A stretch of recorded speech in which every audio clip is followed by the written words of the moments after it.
Okay guys, in this video we're going to show you how to maximize your punching power. We're going to give you just a couple of tips that you can use. It's going to be especially helpful if you're new to martial arts or you're new to boxing, and potentially with these tips you could easily 10x your punching power. Okay guys, so do this with me if you're at home. So I want you to just shake your arms out so they're nice and loose. There's no tension in your arms whatsoever. Get into your fighting stance. Doesn't matter if you're left-handed or you're right-handed. I'm left, so I'm going to go into my left-handed stance. So your arms are nice and loose, no tension in your arms whatsoever. What I want you to do is I just want you to twist your hips. Twist your hips.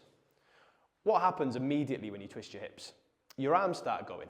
You're not controlling them, they're just going, right?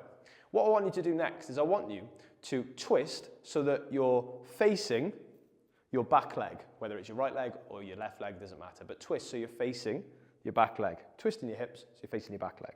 What I want you to do then, whilst relaxing your arms, is just twist back towards your lead foot as quickly as you can. What happens? Your arms come flying out, right? Just like that. Your arms come flying out. You're not in control of them, but they come flying out. Why do they do that? They do that because your hips generate power, okay? Your hips are responsible for the power generation of your body.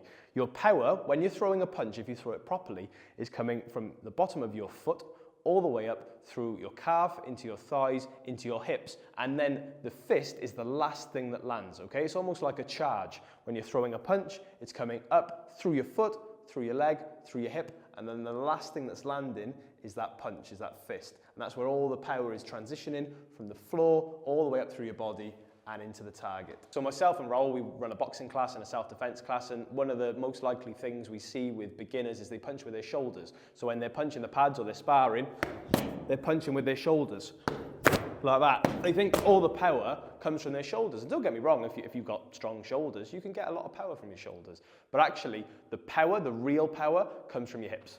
If anybody has ever had golf lessons, has your golf coach ever told you to use your shoulders? Or if you're a baseball player, has your baseball coach ever said it's all in the shoulders? No, of course they don't. They say it's all in the hips. Why? Again, because the hips are responsible for the power and also for the speed. So you tell me, which one of these punches is more powerful? A shoulder punch or a hip punch?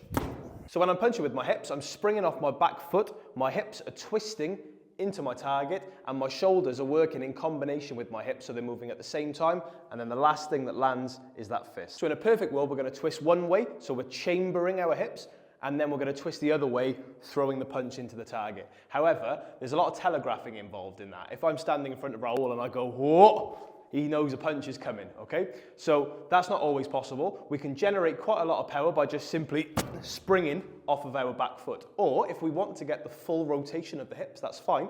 We can just throw a jab first. What happens when I naturally throw a jab is that my hips twist. My hips twist already. I don't have to do anything obvious. My hips are twisting, and then that sets me up, chambers me, ready for the next shot. And you can use this for any combination. It doesn't just have to be a cross. Once I throw my cross, I'll switch so you can see. Once I throw my cross, what's happened? It's chambered my hips up, ready for a hook punch. If we're doing kickboxing, it could even be hook and then in with a low kick. So guys, when we're punching and when we're putting combinations together, try to think about our hips as a door that swings both ways, okay? And every swing, every punch should then set you up for the next shot. So if I've thrown a cross, that's set me up perfectly for a hook, for example, which has set me up perfectly for a low kick.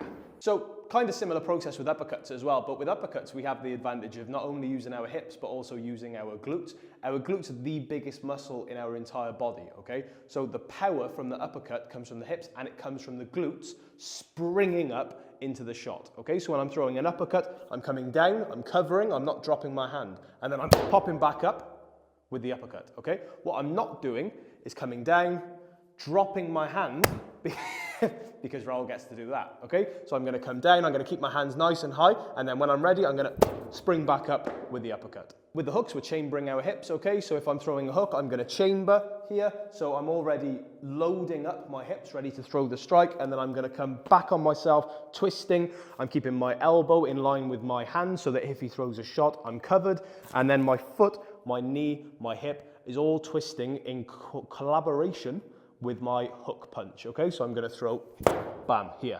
So amigos, I'm not particularly strong. I'm actually weak. I'm 43 years of age and that's it. I'm not particularly strong. But I'm 72 kilos, which is not an amazing weight. But if I put those 72 kilos behind my punch, I have a good chance to hurt someone, okay? If something, if a stone or 40 kilos hit you, it's gonna hurt you, even in slow motion, okay? So I'm gonna try to put the more amount possible of my body weight behind my punch, and I'm gonna rotate a lot, pam, to put my body weight behind the punch. If I do so, I have a real chance to hurt anyone, no matter if I'm strong or not.